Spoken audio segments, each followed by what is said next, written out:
It's Around the House. When it comes to remodeling and renovating your home, there is a lot to know, but we've got you covered. This is Around the House. Welcome to the Around the House show. This is where we help you with your home every single week. Thanks for joining us, the next generation of home improvement. Thanks for joining me today on the podcast. I really appreciate it. This is where we talk about the stuff that didn't happen in last week's show. It's not going to make it into this weekend show, so we call it our Weekday Special. And we got a couple big things to talk about today. One of them is something that's happening over in Europe. And this is going to probably end up affecting us with power tools over here. And that's a big one. And first, before we get into that, though, give us a call if you have any home improvement questions, 24/7, 833-239-4144. That number again is 833-239-4144. And of course, if you want to get a hold of me, head over to aroundthehouseonline.com. This is an interesting one, and this is happening in the European Union, and people aren't really talking about this yet, but I think it's going to affect power tool batteries. See, they've got a new law coming out that will end up going into effect in 2026, 27, 28, out in that time frame. And here's what's going to happen is they are going to make anything electronic with a battery have a replaceable battery. But I think this is going to go even farther. So what that means is your Android, your phone, your iPhone, you're going to be able to swap out a battery and put it in there very easily. It'll be something that you as a user can do. And it's like what happened with the Apple, their lightning connection that they had over there. They went after Apple, and guess what? Now all the new phones have USB-C. So we can see how this is going to affect things. And what they're talking about doing now with this new law is it is going to change how we do power tools, because it looks like they are going to mandate in Europe power tool batteries are universal. And this is going to be interesting. We'll have to see how this plays out. But I'm seeing multiple news sources out there that are saying that they're going to force it, that Makita will work on the DeWalt and the DeWalt will work on the Milwaukee and vice versa. And I think that's going to be an interesting problem. And I don't know enough about the computer work inside of these batteries. This is not like you're putting in a AA battery. And basically that's what they're trying to do, is make it so no matter where you go buy a C battery or a AA or a AAA, that they all fit in the same spot. They're trying to do that with power tool batteries. The problem that I see with this is it's not just batteries inside. If you actually cut open one of these things, there is a whole computer setup in there with chips and everything else. And what that does is that communicates with the digital motor and will give extra power and extra where it's needed, where it's asked for. So my concern is if they bring this to the US, and I feel bad for Europe, but this is a Europe thing right now, but it always comes this way. If they do this, is this going to make power tools dumber? Because I got a feeling that if you have that just regular run-of-the-mill Black & Decker drill set, and I go through that on my Milwaukee, I'm going to guess it doesn't have the same chipset and stuff in it. I'm going to guess it's going to work. But are they going to have to make it so these things don't work to dumb these things down? Because the higher end tools seem to have a better battery pack on them as far as being able to communicate that. And I think that's a big deal when you're trying to do that. So I'm very concerned that our batteries might not get smarter. Hopefully that they're not going to get dumber. And so I'm just a little concerned about that. Now, I have not tried out there. And yes, I do know that there are these packs. You could jump on Amazon and buy adapters to be able to run one battery on another tool. And quite frankly, I don't trust them. So I haven't ever tested one out because I don't want to ruin a good tool or a good battery over a piece of plastic with some wires in it that say, oh, this is going to work. Because that's my concern.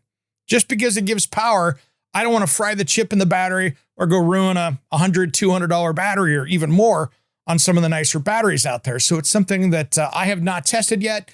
And I have not wanted to void warranties on tools by doing it just because I have nice tools and I don't have to go buy another one, to be honest.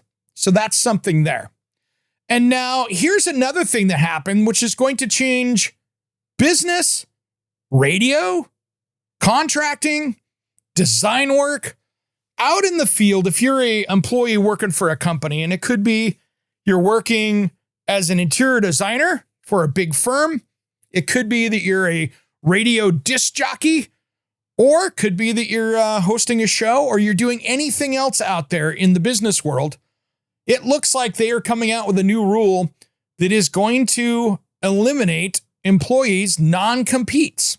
And what this is something you see out there where you go to work for company, I used to say X, but now that's a company. So company Z, go work for another company and they say, cool, you're going to come work for us. We want you to design stuff. We want you to understand our business model. However, we are not going to let you leave here without having a non-compete for a year because you're going to have a lot of our information, a lot of our access to our stuff. And there are a lot of non-competes out in the world out there. And so my concern with those non-competes just means that we've got some issues out there. I think this is going to open things up. I think this is going to change media as far as people changing places, because many times there's non-competes. Hey, you can work here for us, but you can't go work in that same field for a year or two. And you think about it, when Adam Carolla had a radio show, he had a 10-year contract, I believe. And he had a paid non-compete. So that contract meant that he couldn't go out and start a radio show on another thing because he was still under contract. And because they changed the format of his home radio station, their insurance paid out his contract for the next 9 years or something crazy like that. And so he basically got paid to work from home and do nothing. So he did his podcast and everything else, but he couldn't do radio anywhere else because he had a non-compete and he was still under contract. So these are things out there that I think are going to change larger construction companies. It's going to change media as we see it. You're going to see hosts jumping between places, as well as design firms and everything else. Will it have any change to a homeowner? Yeah, it might. I think you'll see people changing around a little bit more in the construction industry that have those. Larger companies that say, you can't do this. I had, when I was working for Pacific Crest Cabinetry, which is now Belmont years ago, he tried to hit us with a non-compete up there at that time. And I went, nope, not going to do it. None of the team would sign it, and they dropped it because we had all said, hey, none of us are going to sign it because we want the ability to go work. So that is a rule that's coming out that's going to change stuff there as well. Going to be interesting to see how all of these things go out. That's not so much a homeowner, but you'll see that difference out there. I think with designers, architects, contractors, that could change that look, which will make it very interesting. So we'll see what happens.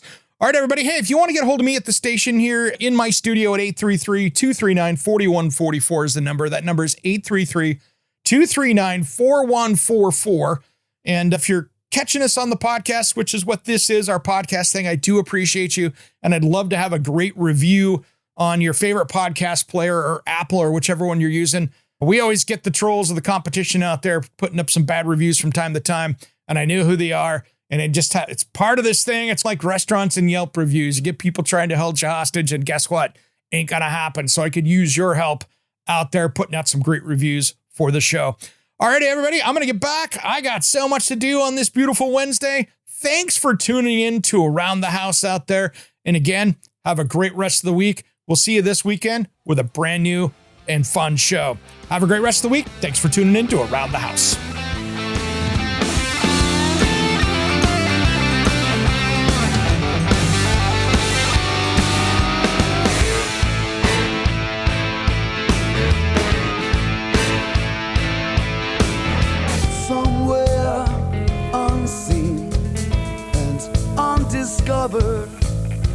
Anywhere beyond the mean, life is a love song, let's be lovers.